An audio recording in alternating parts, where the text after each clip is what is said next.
Je vous salue tous. Je crois qu'il y en a beaucoup qui ne sont pas venus avec nous aujourd'hui.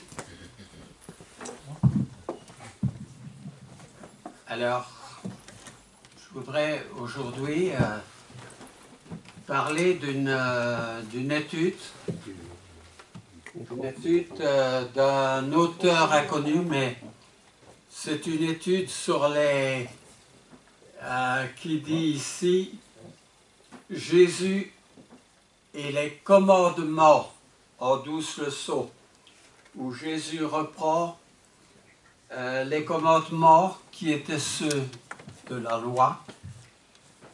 Nous n'allons pas avoir le temps, évidemment, aujourd'hui de reprendre chacun des commandements, mais comme cette étude donne un aperçu de ce qui était les commandements, je voudrais mettre aujourd'hui le focus, comme on pourrait dire, sur ce qui est les commandements dans la Bible. Alors, c'est vrai que Dieu a créé l'homme, et je vais plutôt essayer d'être simple aujourd'hui en faisant une sorte de résumé compréhensible. Dieu a créé l'homme et Dieu a mis dans le cœur de l'homme, dès le départ, le fait de pouvoir distinguer ce qui était bien, agréable à Dieu, et ce qui ne l'était pas. Et nous avons cet exemple avec Caïn et Abel, où l'un a offert un sacrifice agréable à Dieu, et l'autre le contraire. Et en faisant le contraire du fait que Dieu a accepté le sacrifice d'Abel et rejeté celui de Caïn, il y a eu la jalousie qui a conduit au meurtre. Toute cette époque avec Caïn et Abel, Adam et Ève, Noé, Abraham,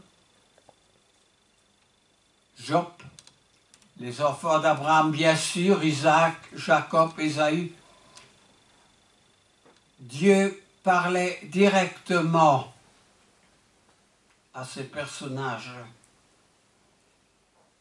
C'est une époque qui est évaluée à une longueur de 2500 ans, jusqu'à ce que naisse Moïse. Puis il y aura toute une époque entre Moïse et Jésus qui va durer plus ou moins 1500 ans. Et l'époque de Jésus, si on la commence à l'année 1, eh bien, nous sommes en 2024. Et nous ne savons quand Jésus va remettre le royaume entre les mains de son Père. Alors oui, Dieu a toujours fait valoir ce qui lui était agréable et ce que l'homme ne devait pas faire, ce que Dieu rejette. Et il a mis dans le cœur de l'homme la pensée de l'éternité. Alors, nous partons de cela.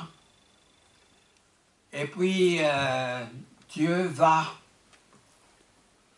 promulguer, donner des commandements, non pas qui s'adressent à certains en particulier, mais des commandements qui vont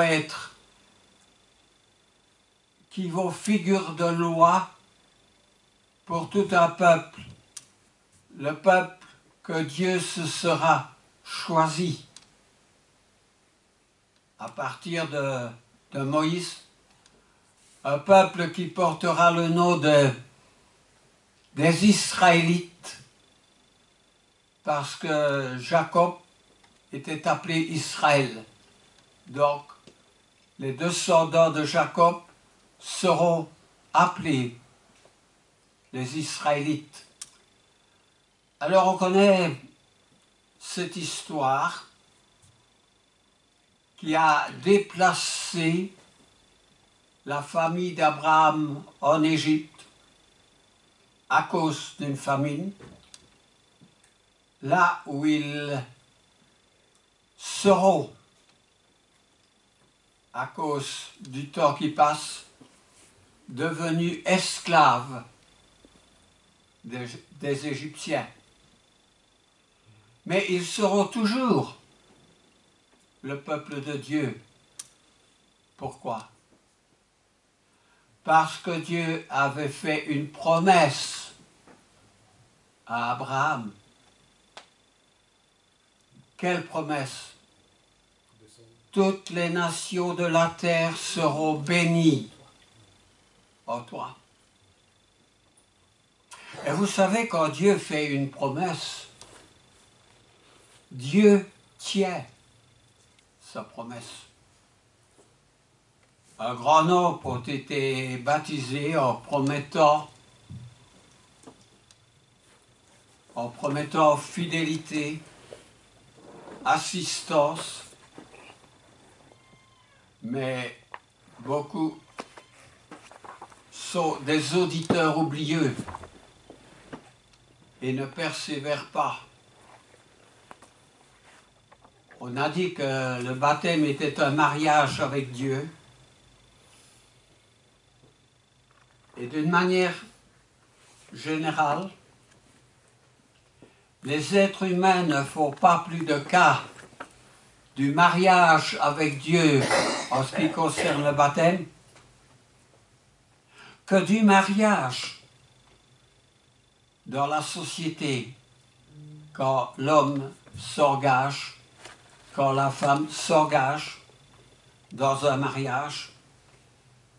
Il y en a peu qui subsistent, peu qui sont des auditeurs persévérants. Alors, Dieu, évidemment, a suscité à Israël un sauveur, qui est Moïse. On ne va pas revenir sur le personnage, on connaît tous Moïse, sauvé des eaux, qui a libéré le peuple avec les 10 plaies d'Égypte, l'entrée du peuple en Israël, tout ça, on ne va pas s'arrêter là-dessus ce matin. Mais c'est une histoire quand même émouvante, pleine de signification pour nous. Alors nous allons revenir un petit peu entre cette histoire, entre la sortie d'Égypte et l'entrée en Canaan. Non pas pour mettre l'accent sur Moïse, sur tous les faits qui ont été ceux de Moïse, mais plutôt pour mettre l'accent sur Dieu. Parce qu'à partir du moment où ces gens sont sortis d'Égypte, les Israélites, ils fabriquaient des briques. Et ils ne pouvaient pas faire beaucoup d'autres choses, sinon pour les épouses de cuisiner et d'élever les enfants. Alors, les 10 plaies, c'était l'intervention de Dieu contre tous les dieux d'Égypte. Et dès le départ du pays d'Égypte, Dieu était là. il était sous la forme d'une colonne de feu le jour et d'une colonne de nuée, d'une colonne de feu la nuit, pardon, et d'une colonne de nuée le jour. Et lorsque cette colonne se déplaçait, il fallait plier les tentes et suivre la colonne de nuée là où elle allait. C'était la présence de Dieu comme protecteur, comme guide de son peuple. Et lorsque les ennemis s'approchaient, cette colonne se déplaçait à l'arrière des Israélites et empêchait les ennemis, les Égyptiens, de venir reprendre le peuple pour le reconduire en Égypte. Donc là, il faut bien souligner l'intervention protectrice de Dieu. Alors il y a tout un séjour dans le désert. Pourquoi dans le désert? Un long séjour. Parce que Dieu avait envoyé 10 espions dans le pays de Canaan, là où il devait s'établir. Et à l'exception de 2, Caleb et Josué, tous les autres avaient dit « Oh non, on ne va pas pouvoir entrer là. Il y a des hommes forts, il y a des géants. » C'était une véritable armée. Et ça illustre bien cette attitude qui est celle de beaucoup d'hommes et de femmes aujourd'hui, le manque de confiance en Dieu.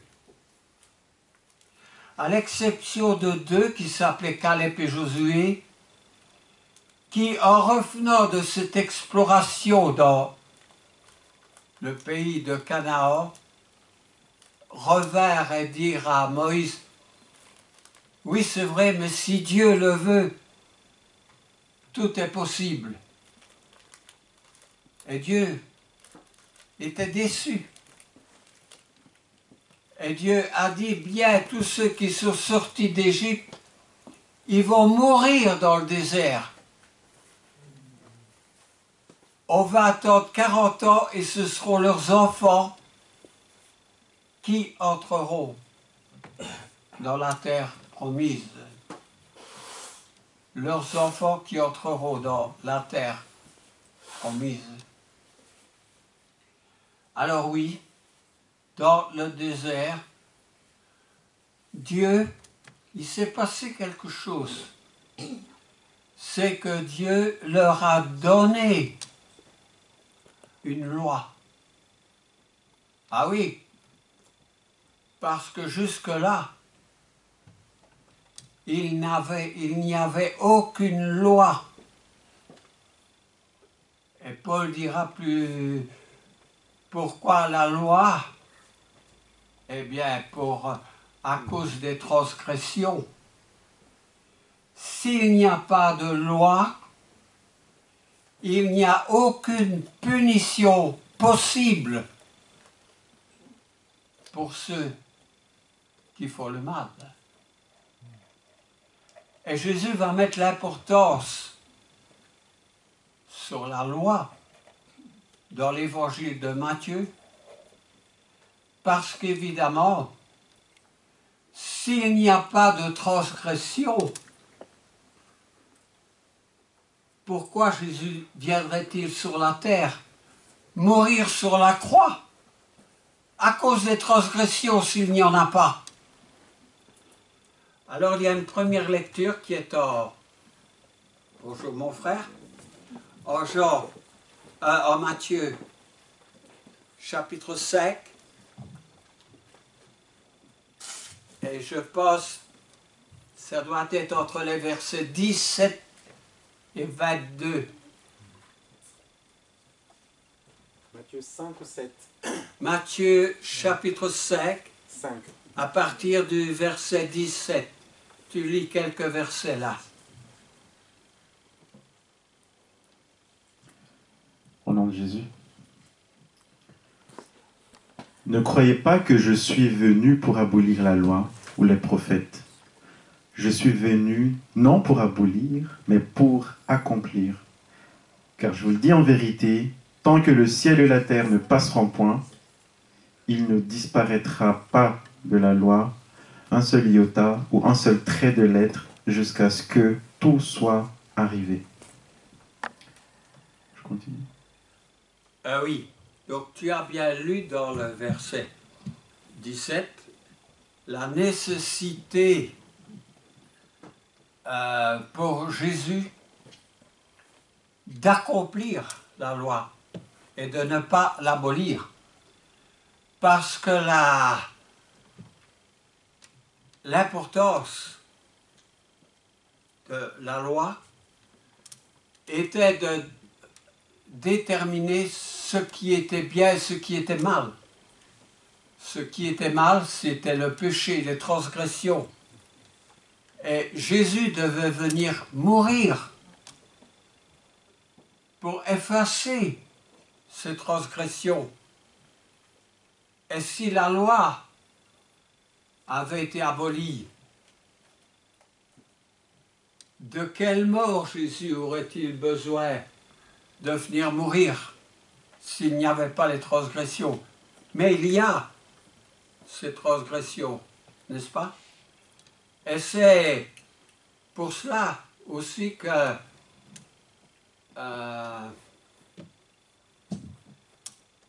qu'il est dit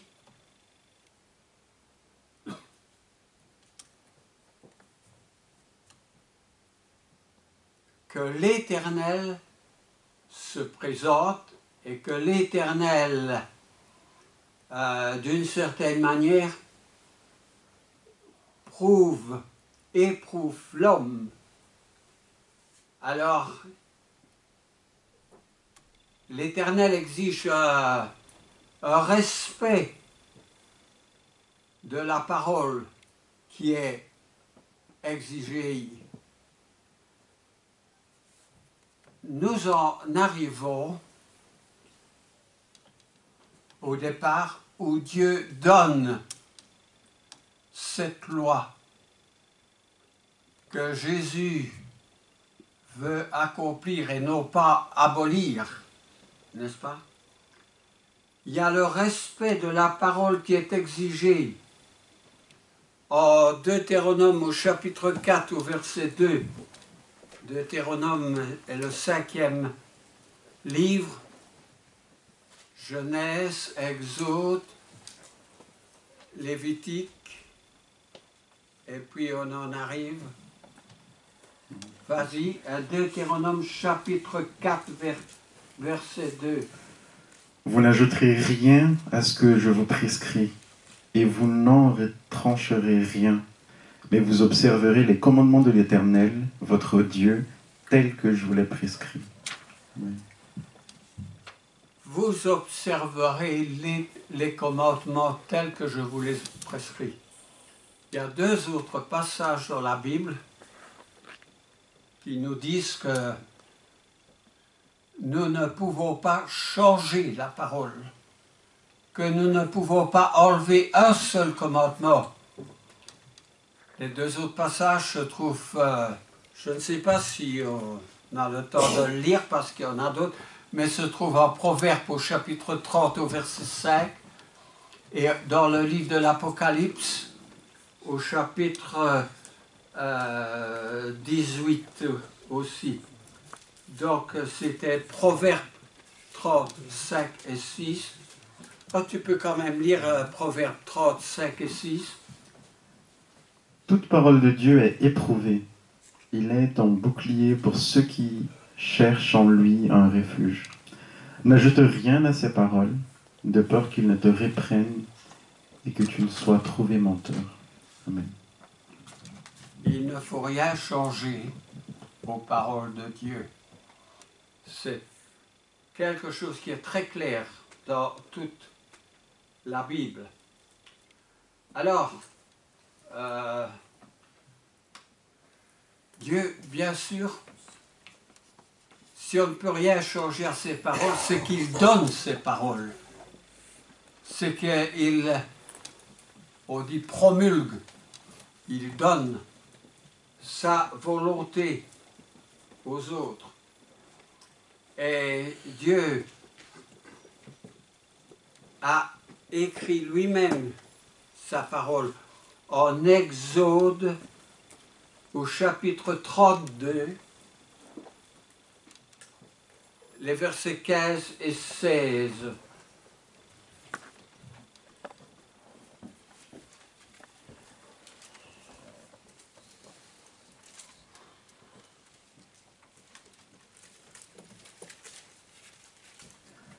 Au nom de Jésus, Moïse retourna et descendit de la montagne, les 2 tables du témoignage dans sa main. Les tables étaient écrites des 2 côtés, elles étaient écrites de l'un et de l'autre côté. Les tables étaient l'ouvrage de Dieu, et l'écriture était l'écriture des dieux gravée sur les tables.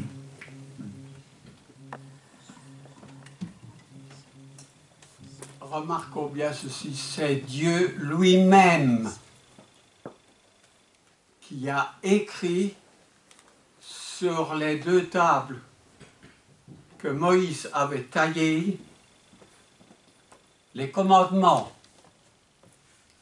Il y a un seul qui pouvait modifier quelque chose là-dedans. C'était qui? Dieu. Dieu lui-même. Ouais. Et quand Jésus est venu, il pouvait le faire.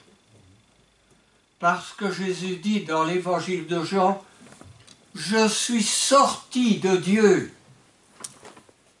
Et les paroles que je vous donne, dit Jésus, c'est mon Père qui me les a données. » Donc, Jésus et le Père et Dieu, ça forme une autorité suprême. Et eux seuls peuvent modifier quelque chose dans la loi de Dieu. Pas l'homme. L'homme a une interdiction de changer quoi que ce soit.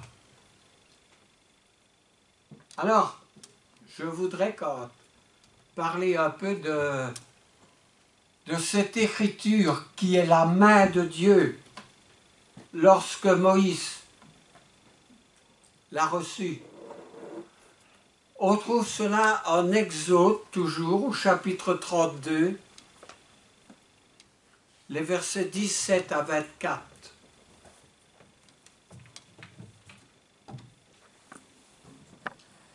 Exode 32, 17 à 24, au nom de Jésus. Josué entendit la voix du peuple qui poussait des cris et il dit à Moïse, « Il y a un cri de guerre dans le camp. » Moïse répondit, « Ce n'est ni un cri de vainqueur, ni un cri de vaincu, ce que j'entends, c'est la voix de gens qui chantent. » Et comme il approchait du camp, il vit le veau et les danses. La colère de Moïse s'enflamma. Il jeta de ses mains les tables et les brisa au pied de la montagne. Il prit le veau qu'ils avaient fait et le brûla au feu. Il le réduisit en poudre, répandit cette poudre à la surface de l'eau et fit boire les enfants d'Israël.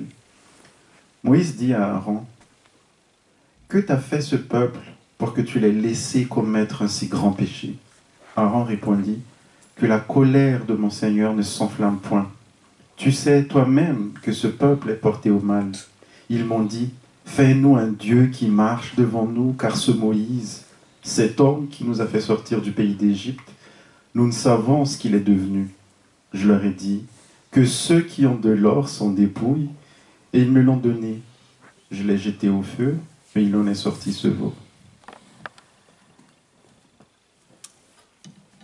c'est pas très malin, n'est-ce pas? Moïse est appelé par Dieu sur la montagne pour recevoir les tables de pierre, les commandements de Dieu. Cela prend un peu de temps et aussitôt le peuple, où il est, et s'adressant à Aaron, fais-nous un Dieu qui marche devant nous, un veau. Alors bien sûr, Moïse descend de la montagne, très spirituel, d'avoir été en présence de Dieu. Et qu'est-ce qu'il entend? Un peu la même ambiance que lorsqu'il y a un match de football, lorsqu'il y a une fête, que les gens ont bu. Il y a des clameurs, il y a des cris, il y a cet étourdissement. Et Moïse s'adresse à Aaron. Et Moïse est déçu. Et Aaron s'explique comme il peut. Ils ont demandé à un Dieu qui marchait devant eux. Et ils ont fait un veau d'or avec l'or qui était sorti d'Égypte, qui avait été donné par les Égyptiens. Et alors, Aaron explique, on a mis l'or dans le feu et il en est sorti un veau. Est-ce que vous réalisez la bêtise? On a mis l'or dans le feu et il en est sorti un veau. C'est inacceptable. C'est la bêtise. C'est Satan qui conduit le monde. Et Moïse est tellement déçu qu'il jette les pierres qui se cassent. Et dans l'esprit de Moïse, c'est « ils n'en sont pas dignes ». Et Dieu veut suivre un petit peu cette même révolte que Moïse a. Puis Moïse lui dit « non, ne fais pas ça, ne les détruis pas ». Mais c'est une déception. Parce que quand on n'est pas fidèle, eh bien celui qui est appelé le malin, il est aussitôt là avec ses bêtises, son esprit de destruction. Alors, il y a une deuxième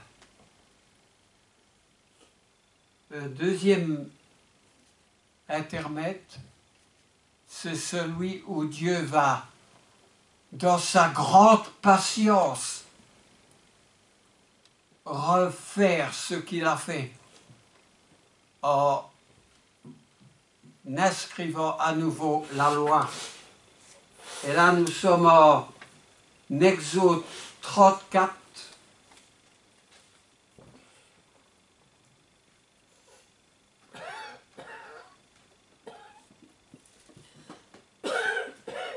En Exode 34, les 4 premiers versets. Au nom de Jésus. L'Éternel dit à Moïse, taille 2 tables de pierre comme les premières, et j'écrirai les paroles qui étaient sur les premières tables que tu as brisées. Sois prêt de bonne heure, et tu monteras dès le matin sur la montagne de Sinaï. Tu te tiendras là devant moi, sur le sommet de la montagne. Que personne ne monte avec toi, et que personne ne paraisse sur toute la montagne, et même que ni brebis ni bœuf ne passent près de cette montagne. Moïse tailla les deux tables de pierre, comme les premières. Il se leva de bon matin et monta sur la montagne de Sinaï, selon l'ordre que l'Éternel lui avait donné, et prit dans sa main les deux tables de pierre. Ouais. Oui. La première fois, la montagne était embrasée.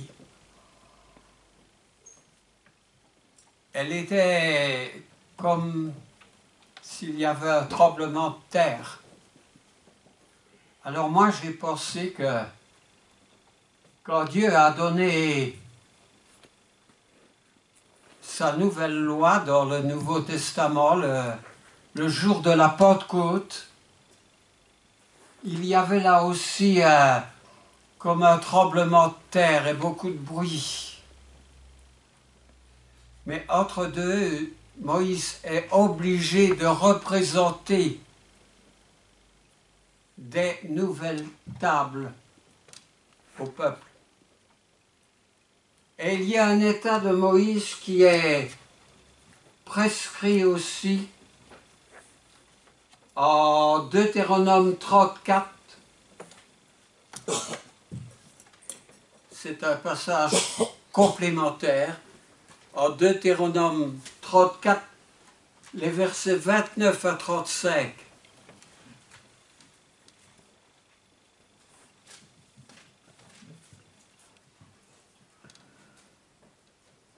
Je crois qu'on a ce Deutéronome, il finit par le verset 12. 34, Ouais. verset 29 à 35. 34 alors. Mais c'est Il se peut-être, termine par le. Oui, verset. c'est peut-être un autre Que le verset 34 se termine par 12. Directement Josué. Attends, le chapitre... j'ai Deutéronome 34. Est-ce qu'il y a ces versets 29 à 35? Non, ça s'arrête Il y à en a 12. pas. Ça n'existe pas là. Ça s'arrête à 12. C'est l'amour de Moïse, mais. Moi, je veux être où il y a le visage de Moïse qui est resplendissant.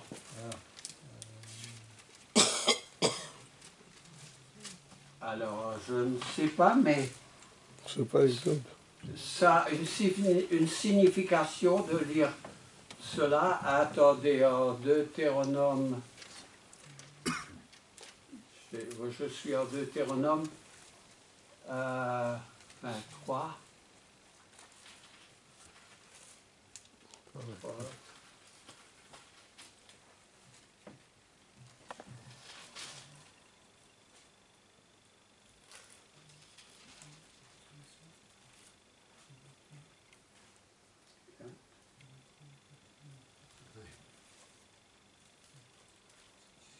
C'est un Exode 34. On va retrouver cette idée en 2 Corinthiens 3. Exode 34, tu as trouvé? Oui. Le même verset. C'est Exode où il est dit 34, que le 29 à 35. visage de Moïse C'est pas 19, 10, Exode 19. était resplendissant. C'est pas Exode. C'est pas Exode 34, 29, 39 à 35. Et en allant en 2 Corinthiens au chapitre 3, C'est Exode. entre les Exode. versets 12 et 17. Pasteur, on dit Exode, c'est Exode. 29. Oui, j'écoute. On dit que c'est Exode Exode 29. 34. Hein, Exode 29 34. Non, 34, 34. verset 29. C'est Exode. On retrouve cette même idée en 2 Corinthiens au chapitre 3. Mais il y a Exode 19 à partir du verset 20, 21 où on dit que Moïse portait le voile. C'est ça? Oui, je crois. Ah ben, c'est Exode 19, comme il disait. Je ne sais pas pourquoi, et ici c'est 34, mais ma mauvaise vue. Ben, ici, le visage. Exode 19, c'est ça? Oui, à partir du verset 20 ou 21 ou... Oui.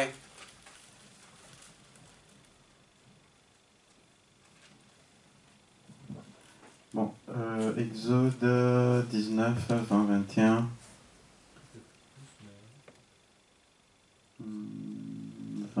Ainsi l'Éternel descendit sur la montagne de Sinaï. Sur le sommet de la montagne, l'Éternel appela Moïse sur le sommet de la montagne, et Moïse monta. L'Éternel dit à Moïse, descends, fais au peuple la défense expresse de se précipiter vers l'Éternel pour regarder de peur qu'un grand nombre d'entre eux ne Non, périssent. c'est pas ça. Ce que Jackie dit, c'est 34, verset 34, verset 29. 29. Moïse descendit de la montagne de Sinaï, ayant les 2 tables du témoignage dans sa main. Oui. En descendant de la montagne, il ne savait pas que la peau de son visage rayonnait parce qu'il avait parlé à l'Éternel. Oui. Et c'est quoi que tu as lu? 34, 29, Exode 34, verset 29. D'accord. Maintenant, lis un peu en 2 Corinthiens, 2 Corinthiens. chapitre 3, les versets 12 à 17.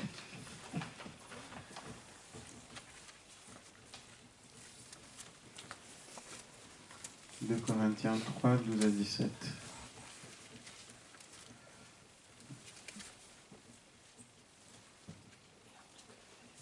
Au nom de Jésus.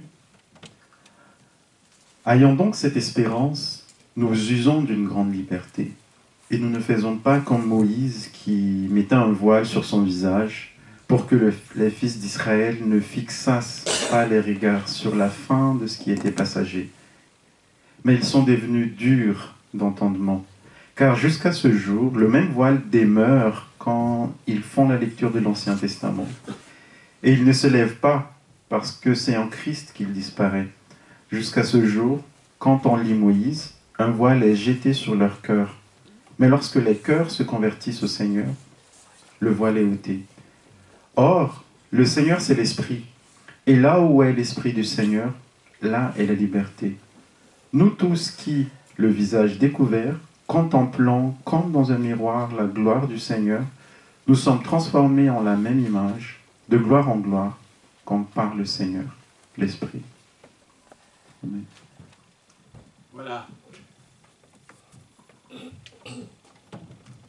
Il se peut qu'il y ait un voile sur le visage qui empêche de voir le Seigneur.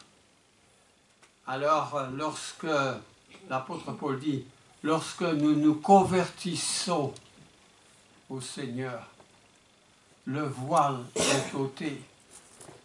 Et ce qui est important aujourd'hui dans cet premier épisode que nous lisons par rapport aux commandements, ces commandements nous dirigent vers la conversion du Seigneur. Et la conversion du Seigneur présuppose une obéissance à ces commandements. Et si nous ne sommes pas prêts d'ôter le voile du visage, si nous ne sommes pas prêts de reconnaître l'autorité de Dieu et d'obéir et d'analyser ses commandements, eh bien, il y a quelque chose qui ne va pas marcher dans notre étude. L'apôtre Paul en Colossiens va mettre l'accent sur Jésus. Il va l'appeler le chef et le consommateur de la foi. Et il va dire que toute plénitude de la divinité habite en Jésus. Et vous avez, dit-il, tout pleinement en lui. Si on est en Jésus-Christ, on a tout pleinement. Il est le chef et le dominateur de toute autorité. Est-ce que nous sommes prêts à le reconnaître? Mais j'aime bien aussi, en terminant, lire quelques versets où il est dit, et à partir du verset 11, c'est en lui que vous avez été circoncis, d'une circoncision que la main n'a pas faite, mais de la circoncision de Christ. Ah oui, la circoncision était un grand sujet, parce qu'elle avait été imposée à Abraham, que tout enfant à l'âge de 8 jours soit circoncis. Mais cette circoncision-là, dans la chair, n'avait plus lieu d'être, parce qu'il y avait une autre circoncision, la circoncision de Christ, qui consiste non dans le dépouillement du corps de la chair, mais ayant été enseveli avec lui par le baptême, vous êtes aussi ressuscités avec lui et en lui par la foi en la puissance de Dieu. Donc, cette résurrection, cette circoncision-là, dans la chair qui était imposée aux enfants, était en quelque sorte une figure de la circoncision de Christ, qui n'était plus une circoncision de la chair, mais une circoncision de l'esprit. Parce que l'on est baptisé en Christ, on est enlevé en quelque sorte, on est circoncis d'une circoncision. Il dit la circoncision de votre chair. Il vous a rendu à la vie avec lui en vous faisant grâce pour toutes nos offenses. Il a effacé l'acte dont les ordonnances nous condamnaient, donc la loi en quelque sorte, et qui subsistait contre nous, et il l'a éliminé en le clouant à la croix. Il a dépouillé les dominations et les autorités et les a livrées publiquement en spectacle, en triomphant d'elles par la croix. La croix était quelque chose d'important. Et évidemment, quand Jésus dit que, au sujet de la loi, il n'est pas venu pour détruire la loi, mais pour l'accomplir. L'accomplissement de la loi était évidemment la mort de Christ sur la croix. Et alors la promesse faite à Abraham, parce que Dieu avait fait une promesse à Abraham, l'apôtre Paul expliquera aux Galates que cette promesse-là, faite à Abraham, a son accomplissement pour nous par Jésus-Christ. Alors ce matin, dans tout cela, qu'est-ce qu'il faut retenir? Il faut retenir d'abord que Dieu a toujours été présent. Il a toujours œuvré. Que Dieu a toujours aimé le monde. Que Dieu a toujours donné l'instruction qui était nécessaire. Il a donné un sauveur, qui est Jésus, son Fils bien-aimé.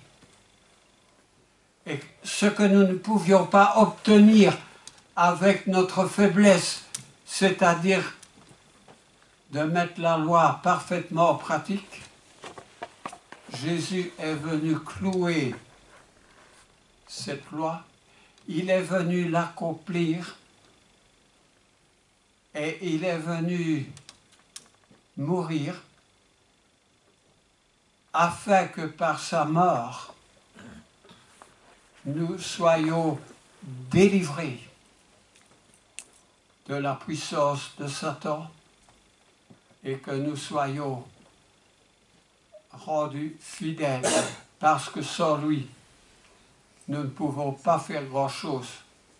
Alors nous verrons que tous les commandements qui vont découler de la loi, qui sont résumés au nombre de 10, vont être reconduites par Christ, à l'exception, je dis bien à l'exception du jour du sabbat. Mais je dis aussi que l'homme, dans sa tendance d'être rebelle à Dieu, de ces 10 commandements, l'homme va enlever le deuxième. Le deuxième commandement qui dit « Vous ne vous ferez point d'image taillée ». L'homme va enlever ce commandement, il va couper le 9e en deux et mettre la première partie du 9e à la place du deuxième. Alors, mes frères et sœurs, j'ai cité 4 passages tout à l'heure. Deutéronome chapitre 4 verset 2, Proverbes chapitre 30, les versets 5 et 6, et Apocalypse chapitre 18. Qu'on n'enlève pas, qu'on ne retranche pas. 22. C'est pas le chapitre 22, celui qu'on ne retranche pas et qu'on n'enlève pas de la Bible. Oui, c'est 22. C'est 22, c'est le dernier. 22, 18 et 19 C'est ça, oui. peut-être. 22, 18 et 19. Lis-le pour nous. Apocalypse 22, 18, 19. Je le déclare à quiconque entend les paroles de la prophétie de ce livre. Si quelqu'un y ajoute quelque chose, Dieu le frappera de fléau décrit dans ce livre. Et si quelqu'un retranche quelque chose des paroles du livre de cette prophétie, Dieu retranchera sa part de l'arbre de vie et de la ville sainte décrite dans ce livre. Amen. Ces 3 passages, Deutéronome 4, Proverbe 30 et Apocalypse 22, décrivent exactement la même chose, à savoir qu'on ne peut ni ajouter ni retrancher à la Bible. Le premier de ces passages se trouve au début de la Bible, le deuxième de ces passages au 30e chapitre, et le troisième se trouve à la fin de la Bible.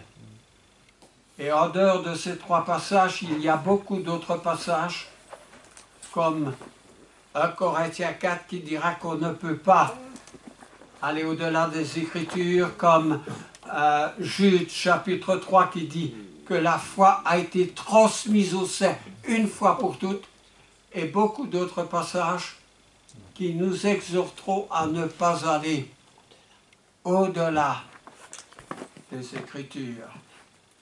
Eh bien, je pense que ce qui a été dit est très, très explicite et très important pour que l'homme respecte sa volonté de Dieu.